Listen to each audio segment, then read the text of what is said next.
Jumpa lagi dengan bidang pewartaan dan media KKIHK. Kami ingin melanjutkan perbincangan dengan teman-teman KKIHK untuk kampanye Hari Komunikasi Sedunia, menjaga wajah dan suara manusia.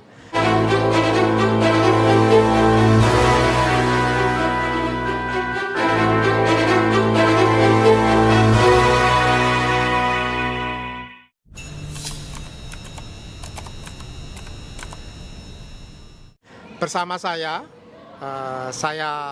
sudah selalu memperkenalkan nama saya Deddy Kristanto, dan bersama ini sudah ada narasumber kita yang cantik-cantik, ya, Opung, Bu Lucy, dan Mbak Yungki.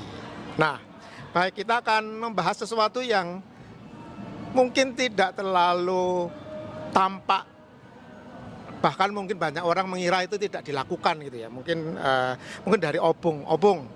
Selama di KKIHK dan sekarang menjadi pengurus, Opung sekarang posisinya sebagai apa? Saya perkenalkan diri saya dulu ya. Ya, silakan. Nama saya Lucy, tapi yang akrab dipanggil mereka semua nggak tua nggak muda, Opung. Ya. Saya di KKIHK itu peran saya sebagai peralatan. Terus itu sound system yang lebih pantasnya dipanggil memegang tanggung jawab di gudang. Oh, orang seksi pergudangan. Iya. Jadi Seksi.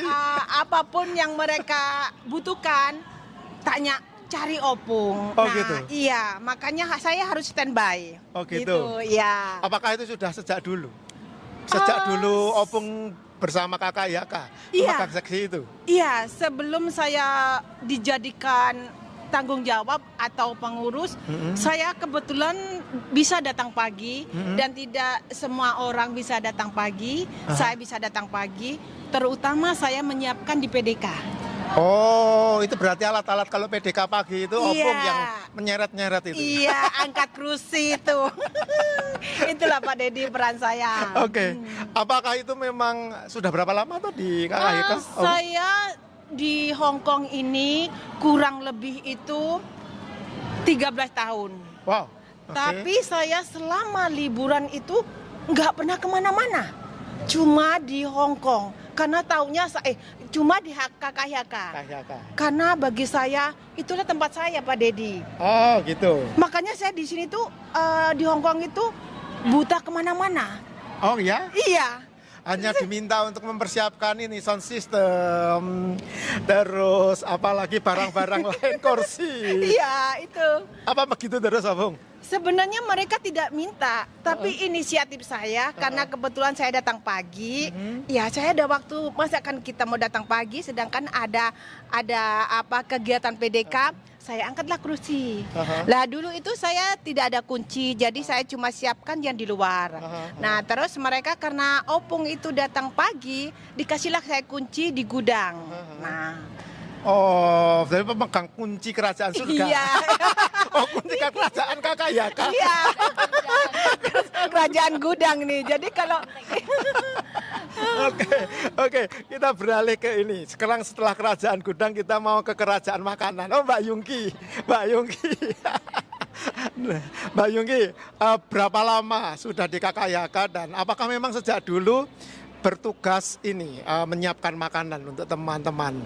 Perkenalkan, nama saya Florencia Yungki, saya dari stasi Tanjung Karang, Lampung. Saya belum lama sih Pak sebenarnya berkecimpung di konsumsi di KKIHK karena saya memang sudah lama di Hong Kong ya, sekitar 12 tahun kurang, tapi saya masuk ke KKIHK itu belum lama karena waktu itu saya ke gerejanya di Romo, di Hotel Regal ikut yang Kristen karena saya belum tahu KKIHK. Nah, kemudian saya bersama kakak saya, ya mohon maaf yang sudah meninggal itu diberitahu oleh majikannya kalau di sekitar kos WB ada komunitas Katolik yang berbahasa Indonesia. Oh. Nah, kemudian saya dan kakak saya selalu ke sini itu saya kalau nggak salah sekitar 5 tahun lah cuman di KKIHK, belum lama. Oke. Nah, terus itu saya di KKIHK saya ke gereja. Nah, kebetulan Romo Heri masih memegang di sini, terus saya diminta menjadi seksi keamanan pertamanya. Oh, pertamanya seksi keamanan. Ya, seksi keamanan. Kemudian tapi kok konsumsi sibuk apa gimana? Kebetulan saya di tempat majikan boleh masak. Ya. Akhirnya saya saya bantu masak. Jadi separuh masak ya separuh keamanan gitu. Pak Dedi. Nah, kebetulan oke lah setiap harinya majikan baik, nggak ada masalah kalau saya masak gitu. Nah, kepengurusan Romelius saya ditampilkan sebagai ibu dapur. Oh. Jadi saya ikut membantu konsumsi KKIHK dari pesta apa saja yang diadakan KKIHK, saya berkecimpung di konsumsi. Jadi memang Mbak Yungki sudah masak dari rumah atau masaknya di sini? Ada yang masak di sini kayak mamanya buat sup atau apa, masaknya di sini airnya. Tapi kalau tumis-tumis atau kue atau apa, saya masaknya di rumah. Oh, itu mulai jam berapa masaknya? Semua bumbu-bumbu dipersiapkan hari Sabtu malam, Pak. Oh, okay. Terus paginya bangun pagi baru tumis-tumis, goreng-goreng. Oh, gitu. Banyak yang suka loh masakannya di KKI, terutama teman-teman mahasiswa. Ya, ini hanya sekedar pelayanan, Pak. Kebetulan saya hobinya memasak, pokoknya berkecimpung di dapur, hobinya begitu. Jadi ya seneng aja gitu. Oke. Makasih Mbak Yungki. Ke Bu Lucy, ya. Bu Lucy tahun berapa dan sekarang menjabat sebagai apa di KKIHK? Terima kasih. Saya bergabung di KKI 6 tahun yang lalu ya Pak ya. Ya, saya pertama bertemu dengan KKI dan sampai hari ini saya masih setia di KKI. Karena di sini adalah rumah kedua saya. Di sini saya awal bergabung di KKI mungkin saya bergabung di KUR Pak, anggota KUR. Kebetulan saya juga hobinya menari. Waktu itu Mbak Yunani yang pegang seni budaya, saya jadi penari kalau ada acara besar di komunitas seperti itu. Dan sekarang saya diberi tanggung jawab di bidang seni dan budaya. Oke, makasih Bu Lucy. Nah, yang menarik pertanyaan berikutnya. Meskipun tidak tampak, apalagi seperti tadi Mbak Yungki mengatakan sudah menyiapkan bumbu sejak hari Sabtu, lalu opung pagi-pagi benar ke sini untuk membawa kunci kerajaan KKIHK. Saya belum menyinggung sebenarnya yang membawa kerajaan uang ini Bu Lucy nih. Tapi bagiannya yang tampak adalah menari. Iya. Nah, pertanyaannya gini, mengapa Mbak Opung, Bu Lucy, Mbak Yungki suka dengan tawaran itu dan tampaknya asik-asik saja, enjoy, menikmati sebagai pelayan. Iya. Apa sebenarnya Bu Lucy dulu mungkin bisa menjawab? Iya. Kebetulan mungkin saya mencintai Pak, jadi saya senang melakukannya begitu. Jadi nggak menjadi beban bagi saya. Terus untuk di PDK juga saya juga bergabung setiap pagi, kadang membantu Opung Lucy juga kalau saya bisa datang pagi, saling membantu. Dan kebetulan mungkin iseng-iseng kita mengadakan arisan di PDK. Hanya kecil-kecilan sih Pak, buat jajan lah. Kalau arisan yang besar-besar saya enggak ini. Cukup yang kecil-kecilan, rakyat jelata saja ini ya. Ekonomi menengah ke bawah. Iya. Iya.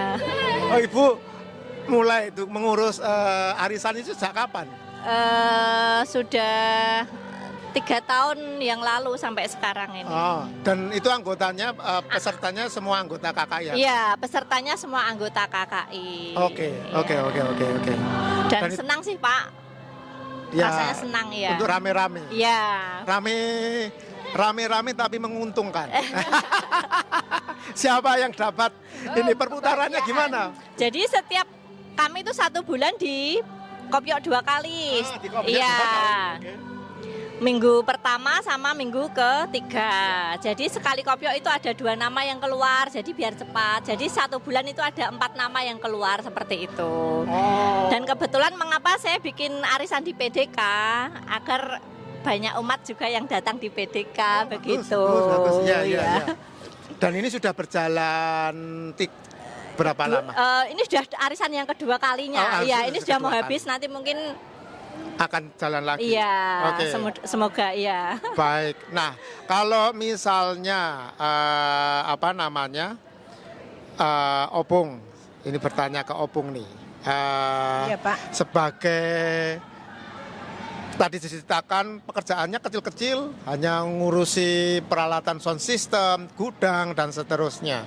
Apa sih sebenarnya yang membuat Opung selalu bersemangat? Yang membuat saya semangat itu saya pribadi ya. Saya menunjukkan sebagai iman. Iman kekatolikan saya. Saya gini, Pak. Jadi saya itu melayani itu bukan karena saya bisa, tidak. Kadang pelayanan ini macam angkat-angkat itu tidak semua orang mau kan. Ya, tapi saya mencontohkan, saya datang sini loh, mari kita sama-sama gitu. Jadi karena iman itulah saya setia ke sini datang. Jadi daripada kita dilayani, lebih baik saya melayani. Terkadang pula itu teman-teman bilang, Opung kok sudah tua, tapi tua umur, semangat saya masih muda gitu. Saya gini, terutama anak-anak kayak gitu, Opung minta ini, saya nggak berasa keberatan, saya happy aja. Itulah yang saya senang datang ke sini itu, anak-anak itu kayak menganggap saya itu betul-betul itu merangkul, bukan apa sudah tua jangan, tidak. Jadi apa yang saya bisa kerjain, siapa yang bisa saya layani, entah muda, entah kecil, itu saya sangat bahagia. Itu aja, Pak. Ya. Oke, berarti kalau seperti murid Yesus itu Opung seperti siapa ya? Sebagai Petrus atau seperti Andreas atau sebagai apa? Seperti siapa? Atau Marta yang sibuk gitu. Dulu dia sampai ditegur oleh Yesus. Tapi kalau Marta sibuk, kalau saya sibuk tapi waktunya jam latihan kur, saya latihan kur. Terus saya latihan angklung, saya ikut angklung. Jadi kalau pagi kan nggak ada orang. Juga? Iya, puji Tuhan. Kalau pagi kan nggak ada orang.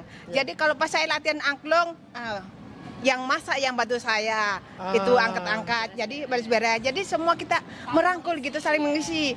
Nanti kayak komsosi, Opung tolong masak nasi. Nah, mereka masak saya akan ada waktu. Nah, saya bantulah masak nasi itu. Jadi nggak semua itu kita itu bersama-sama, enggak ini bagian kamu ini, tidak. Dan kita saling kerjasama. Saling bisa kerjasama, saling bisa mengisi. Oke, Mbak Yungki, ini tadi soal masak-masak ini, menyiapkan bumbu. Bagaimana? Apakah setiap menyiapkan bumbu itu bisa membayangkan Yesus hadir dalam bumbu? Gimana rasanya? Tapi ya kebetulan kok. Menurut saya ya, walaupun bumbu itu kayaknya sedikit apa-apa, tapi setelah saya cicip, wah kok rasanya enak gitu. Terus kadang waktu itu ya Pak, kadang sibuk dengan majikan kan, majikan juga makan di rumah begitu ya. Wah saya harus menyiapkan ini, sedangkan majikan makan di rumah gini-gini. Tapi kok Tuhan tuh seperti kayak memberikan waktu, tenang saja, pasti semua akan beres begitu. Jadi kadang ya terburu-buru, wah waktunya sudah malam apa begitu. Tapi ternyata tepat pada waktunya juga selesai gitu loh Pak. Dan majikan tidak masalah? Tidak. Apakah majikan Katolik? Bukan. Tetapi mendukung Mbak Yungki Ya, untuk melakukan semuanya itu? Tapi ternyata buktinya selama ini saya nggak pernah mendapat teguran. Oh ya? Oh oke. Tapi mamanya saya masak apa-apa gitu ya. Kebetulan nyonya sudah bangun. Cuman dia melihat, only cuman bilang gitu aja gitu. Apakah juga majikan ikut makan dari apa yang dimasak? Kadang kalau dia tertarik, makanannya menarik, dia pengen, can give me one to try like that. Oke, ya. Oh, bagus. Terus oke, ma'am. Nah, nanti sisihkan gitu. Ya, ya, ya. Tapi kalau dia mamanya nggak tertarik ya cuman diem aja, udah gitu aja. Oke, baik. Nah, kita lanjutkan sebelum kita lanjutkan ke Mbak Lucy, kita akan break sebentar.